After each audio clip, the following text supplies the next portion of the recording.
역사를 가장 역사답게 황현필입니다.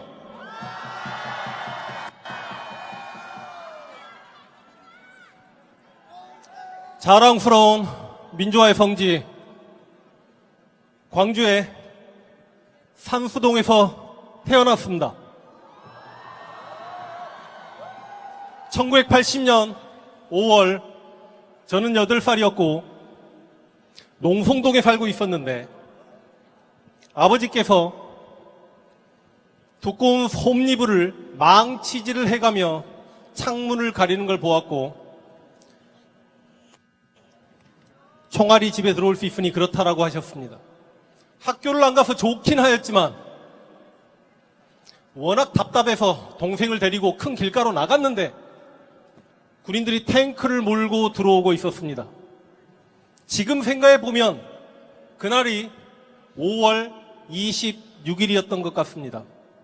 당시 8살이었기 때문에 그 탱크를 따라다니면서 군인 아저씨 화이팅 하고 외쳤습니다.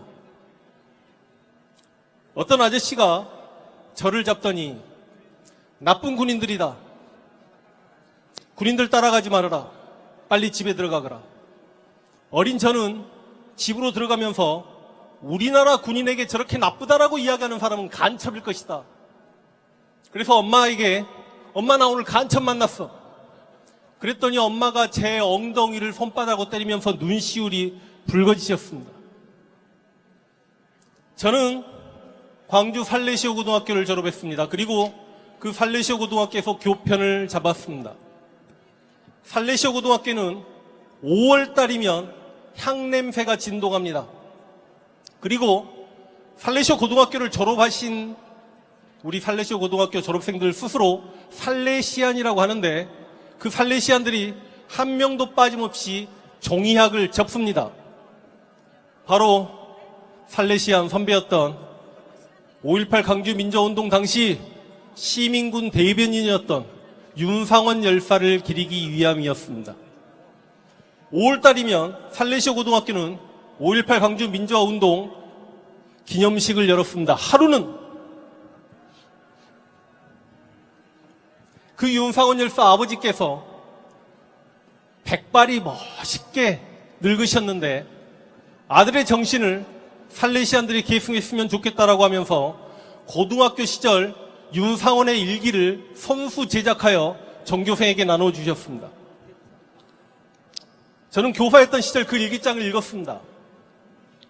하루는 고등학생 윤상원이 아버지에게 이렇게 이야기합니다. 세상에는 힘들게 사는 사람들이 많은데 나 혼자 열심히 공부한다고 세상이 바뀔 것 같지 않습니다. 아버지 제가 어떻게 해야 됩니까?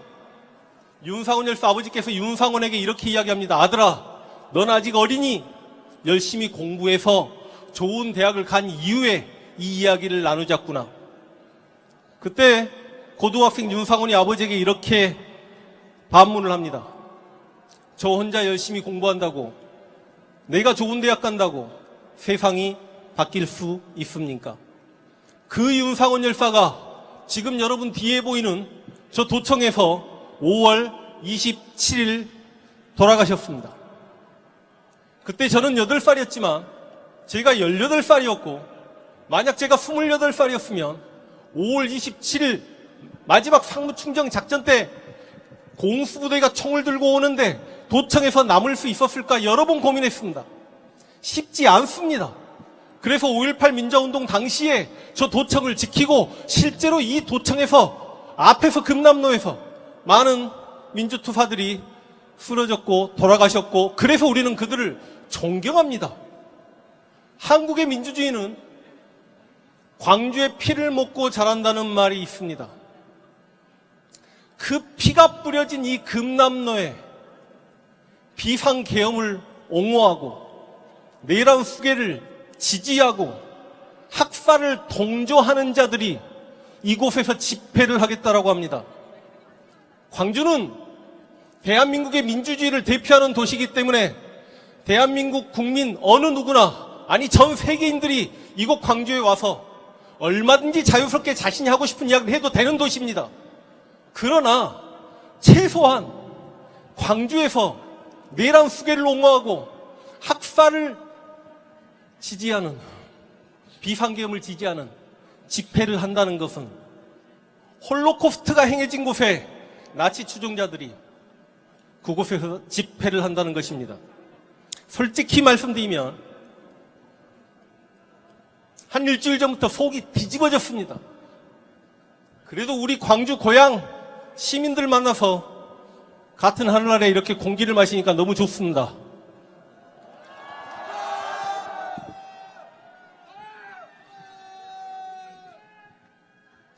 저 흥분하면 목이 타요. 흥분해볼까요? 저것들을 뭐라고 부릅니까? 개새끼요? 뭐라고 불러요? 보통 뭐라고 이야기해요? 극우라고 이야기하죠? 쟤들 극우 맞아요? 극우 아니에요! 극우는 순혈주의, 인종주의, 자민족 중심주의, 자국 국가 이익만을 챙기는 처절한 애국심에 그 극우가 국수주의와 전체주의와 만나서 일본의 군국주의가 되고 이탈리아의 파시즘이 되고 독일의 나치즘이 됩니다. 독일의 나치즘이 요거도 먹는 이유가 뭐죠? 독재를 추종했기 때문이죠. 히틀러. 또 하나 요거도 먹는 이유가 뭐죠? 유태인을 학살했기 때문이죠. 그래서 극우의 대표성을 띠는 게 나치즘입니다. 폭력성을 동반합니다. 그런데 쟤네들은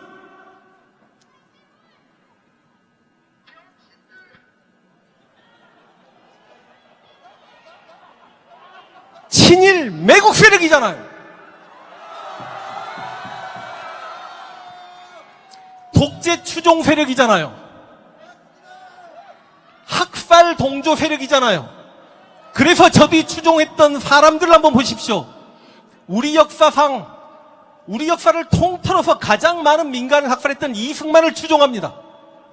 간첩사건 조작했던, 그렇게 많은 민주투사들 죽였던 박정희를 존경합니다.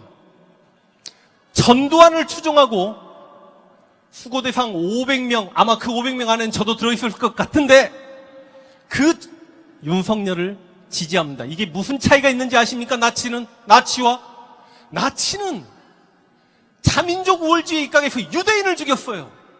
근데 저들은 같은 민족을 학살했던 사람을 추종하는 새끼들입니다. 나쁜 놈 아닙니까? 저 혼자 흥분합니까 지금? 기본적으로 극우라 함은 애국심을 동반해야 되는데 저들은 친일 매국 세력이고 자학사관에 빠져서 우리 조선의 역사를 비하하고 세종대왕을 공격하고 식민지 근대화론을 옹호하는 세력이고, 그리고 학살을 지지하는데 같은 민족을 죽였던 학살자를 지지하는 세력이기 때문에 저들을 부를 수 있는 단어는 존재하지 않습니다. 그래서 오늘 광주로 내려오면서 대체 저들을 뭐라고 불러야 될까? 가짜 극우라고 불러야 될까? 너무 약하다. 지금 저희가 제작하고 있는 영화 독립전쟁의 감독님이 기가 막힌 단어를 하나 주셨습니다. 저들은 아무리 죽이려고 해도 죽지 않는 매국 좀비다.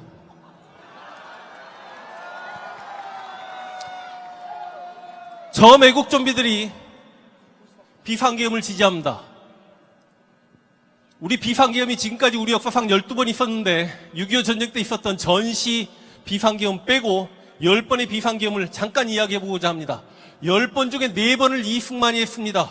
여수 순천 사건, 4.3 사건, 부산 정치 파동, 그리고 4.19 전부 다 자신의 권력을 지켜내기 위한 어찌 보면 친위 쿠데타적 성격이 있었고, 4.3 사건과 여수 순천 사건은 전시 사변에 준한다라고 인정해서 비상계엄을 선포하는 걸 받아들인다고 하더라도 여수 순천 사건 때 민간인이 5,000명에서 7,000명 죽습니다. 4.3 사건 때 민간인이 빨갱이가 아닌 그냥 민간이 14,442명 죽고, 제주도에서 추산하기는 3만 명에서 8만 명까지 죽었다라고 예상을 합니다. 4.19 때 비상계엄 선포해서 수백 명이 죽고 수천 명이 부상당했습니다. 그 다음 박정희가 비상계엄을 4번 합니다. 5.16 군사 쿠데타, 일종의 자기 권력을 잡기 위한 비상계엄이었죠. 일본과 수교를 반대하는 6.3 시위 때 그 일본과 수교하자고 비상계엄을 해서 1,000명 이상을 체포합니다. 그리고 자신이 종신 대통령이 되겠다고 유신헌법을 발표하면서 비상계엄을 발표합니다. 그리고 자신의 독재에 저항하는 저 부산, 마산 시민들의 항쟁, 부마항쟁 때 비상계엄을 선포해놓고 캄보디아의 킬링필드처럼 우리도 100만 명 죽이면 조용해지지 않겠냐라는 차지철의 말에 미소 짓고 웃다가 김재규의 총을 맞고 죽었습니다. 박정희가 그렇게 죽고 난 직후에 대통령이 죽었으니 11.6으로 바로 비상계엄이 선포됩니다. 당시 국무총리였던 최규하가 선포한 거나 다름없지만 곧 서울에 이상한 빛이 비치기 시작했고 사람 머리에서 나오는 빛이었습니다. 전두환이 등장했고 12.12 군사 쿠데타를 일으키면서 당시 비상계엄 사령관이었던 정승화를 체포해버렸기 때문에 사실상 그 비상계엄은 이제 전두환께 된 겁니다. 그 전두환이 서울의 봄 그 난리통에도 계엄군을 한 번도 서울에 집어넣지 못하다가 공수부대 얼굴 콧배기도 서울에서는 내놓지 못하다가 그 서울의 봄이 5월 15일 날 끝나고 5월 16일 날 고려대 학생들의 시위가 끝나고 5월 17일 밤 12시에 아무도 모르게 비상계엄을 확대했고 5월 18일은 일요일이었고 지금처럼 인터넷 시대도 아니고 핸드폰도 없었고 김대중이 내란 수괴죄로 구속됐다는 걸 아는 광주 시민들이 없었던 그 5월 18일 아침에 전남대학교 앞에서 무자비한 폭행을 가하면서 학살이 시작됐고 그게 5.18 광주 민주화 운동입니다. 방금 말씀드린 비상계엄은 이승만, 박정희, 전두환의 비상계엄 용납할 수가 없습니다. 그런데 윤석열의 비상계엄은 용납하고 안 하고를 떠나서 코믹스럽습니다. 전시 상황이나 사변에 준하는 상황도 아니었고 공공의 안녕을 헤아려야 되는 시기도 아니었습니다. 대체 왜 비상계엄을 했대요? 아니 독재국가도 아니고 민주국가에서 공산주의 국가도 아니고 자본주의 국가에서 후진국도 아니고 선진국에서 국민소득이 3만 달러가 넘는 나라에서 요소야대 싫다고 비상계엄했던 것도 아마 역사상 윤석열이 최초일 거고 자기 마누라 특검 맞자고 비상계엄한 것도 윤석열이 최초일 것입니다. 이렇게 평화시에 비상계엄이 선포되는 것 자체가 아마 최초이고 그 비상계엄이 2시간 만에 해제되는 것도 역사상 최초일 것입니다. 저 윤석열이 뭐라고 이야기했냐? 정북 반국가 세력을 소탕하고 헌정 질서를 유지하기 위해 비상계엄을 했다라고 합니다. 여러분 정북이십니까? 제가 정북인가요? 유유상종이라고 제 주변의 90% 정도는 소위 진보입니다. 그런데 최근 몇 년간 아니 십수년간 북한을 찬양 고모하거나 김일성을 추종하는 자를 만난 적이 없습니다. 그런 사람들 만나면 우리 손절하지 않습니까? 그래서 우리가 광주광역시에서 그냥 김일성 개새끼 받고 시작합시다. 동의하십니까? 자, 한 번만 따라하세요. 김일성 개새끼! 왜 우리가 빨갱입니까? 김일성 날리고 나서 일단 우리는 정복이 아니고 반국가 세력은 누굽니까 그러면? 반국가 세력은 대한민국을 부정하는 자입니다. 대한민국을 부정하는 것 중에 가장 큰 부정이 대한민국의 헌법을 부정하는 겁니다. 우리 헌법에 입각하면 3.1정신을 계승하고 임시정부의 법통을 계승하고 이승만은 불의라고 규정했습니다. 그 불의를 배격하고 4.19를 받아들여야만 합니다. 그런데 윤석열은 3.1정신 계승을 거부하고 임시정부의 법통을 계승하기를 거부하는 뉴라이트를 대한민국의 역사 공공기관장에 다 앉혔습니다. 그리고 스스로 이승만을 추종했습니다. 윤석열이 반국가 세력이죠. 동의하십니까?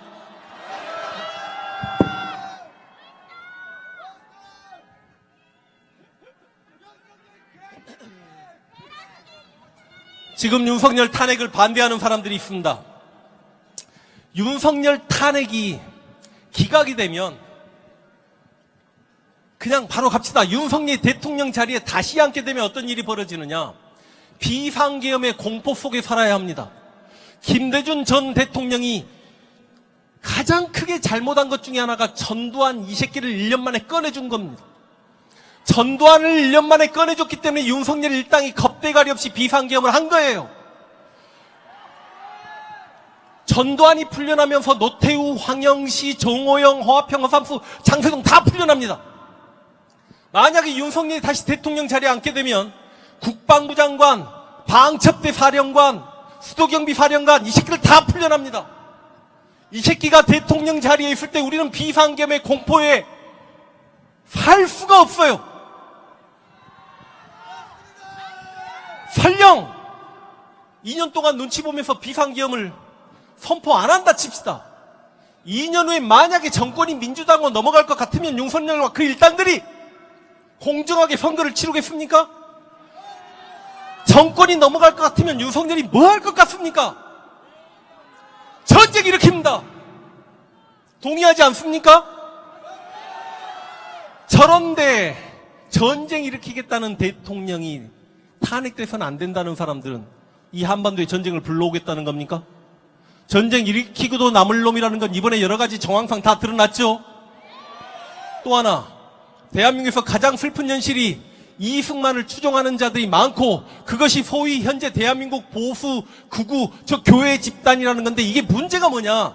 이승만은 우리 역사상 전시 상황 이건 아니걸 떠나서 전장에서 적으로 만난 사람이 아닌 자국의 민간인을 가장 많이 죽인 게 이승만인데 그런 이승만을 추종하는 저들은 윤석열 대통령 자리에 있어서 전쟁을 일으키면 얼마나 많은 민간인을 또 죽이겠냐고요. 다시 이야기해서 민간인을 학살한다는 그 윤석열을 지지하고 그 탄핵을 반대해서야 되겠습니까?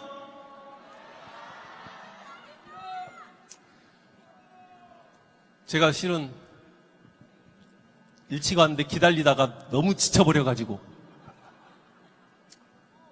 이순신 장군께서 뭐라고 하셨죠? 호남에 대해서 양무, 호남, 시무, 국가라고 하셨습니다. 호남이 없으면 국가가 없다. 이 말은 400년이 지난 지금까지 현재 진행형이라 생각합니다.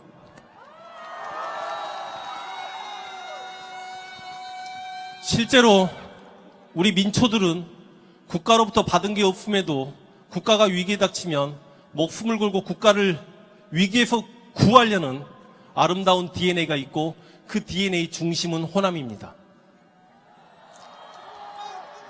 실제로 일제가 조선을 침략해왔을 때 민초들이 저항했던 동학 농민운동의 출발 역시 호남이었고 1907년 고종 황제가 강제 퇴위당하고 대한민국의 군대가 해산당했을 때 전국 각지에서 의병이 거병했지만 실제로 의병 거병 횟수와 전투의 절반은 호남이었습니다. 그래서 일제는 호남의 의병을 토벌해야 조선 병합이 가능하겠구나. 그게 1909년의 호남 대토벌 작전입니다. 1909년에 호남을 대토벌하고 나서야 1910년에 일본이 나라를 병합했습니다. 광주는 1929년 광주 학생운동으로 다시 한번 저항했습니다. 그리고 1980년 광주 시민의 피로 인해서 이 땅에는 민주주의가 정착되었습니다. 역사를 돌이켜보건대 지금껏 광주는 한 번도 정의로움에서 비켜서 본 적이 없다.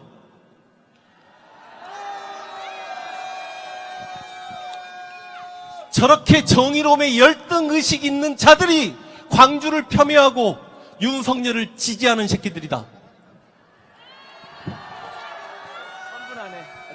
빨리 끝내라고 합니다. 자랑스러운 광주 시민들 그리고 아름다운 진보 정신을 가지고 사는 대한민국 국민들과 함께 친일매국 세력과 독재 추종 세력 그리고 학살 세력이 더 이상 이 땅에서 큰 소리 치지 않는 아름다운 대한민국을 만들어서 후손들에게 물려줘야 하는 게 분단 시대를 살아가는 저희의 의무이고 사명이라 생각합니다. 광주 시민들이 앞장서서 그렇게 아름다운 대한민국을 만들어 주실 걸 바라며 저는 강의를 마칠 수 있도록 하겠습니다.